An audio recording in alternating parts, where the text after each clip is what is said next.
Hi friends, మా ఛానల్ని subscribe చేసుకోండి. మరిన్ని అప్డేట్స్ కోసం బెల్ ఐకాన్ని క్లిక్ చేయండి. Hi friends, welcome to my channel. Get ready.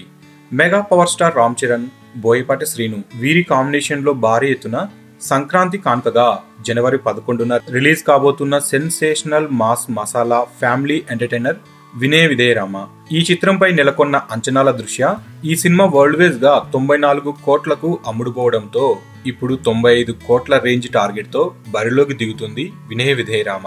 ఇక ఈ చిత్రానికి టోటల్ థియేటర్స్ కౌంట్ ఎలా ఉంది? పోటీ గట్టిగానే ఉన్నా కానీ తొలి రోజు ఈ సినిమా 2 రాష్ట్రాలలో 750 నుండి 800 వరకు థియేటర్స్ ను సొంతం చేసుకుంది.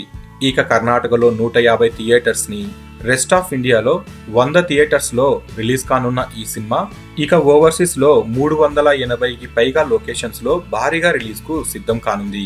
ఇక దాంతో వరల్డ్ వైడ్ గా ఈ సినిమా దాదాపు 1500 రేంజ్ లో రిలీజ్ కానుంది. పోటీ గట్టిగా ఉండడం వలన కొంతవరకు థియేటర్స్ విషయంలో వెనక్కి తగ్గాల్సి వచ్చిందట.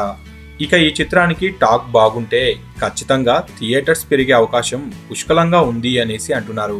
మొత్తానికి రామ్ చరణ్ దాదాపు 1500 రేంజ్ లో వరల్డ్ వైజ్ గా వినయ విధేయ రామ చిత్రంతో వస్తున్నారు అనేసి తెలుస్తుంది. సో ఫ్రెండ్స్, మీకు ఈ వీడియో నచ్చితే లైక్ చేయండి, షేర్ చేయండి. మరిన్ని ఫిల్మ్ అప్డేట్స్ కోసం మన ఛానల్ని తప్పకుండా సబ్స్క్రైబ్ చేసుకోండి.